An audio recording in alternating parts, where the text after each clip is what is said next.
சேலை பணிந்து சுவனவே ஏழு வந்தடிப்பானா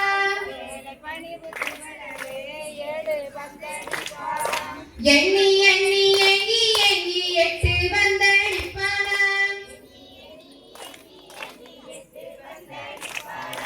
ஒன்னு போட்டு ஒன்னு எடுத்து 9 வந்தடிப்பானா 10 100 கற்று வந்தான் பரமனுக்கு இளைய வந்தான் பார்க்கடலை சுற்றி வந்து 10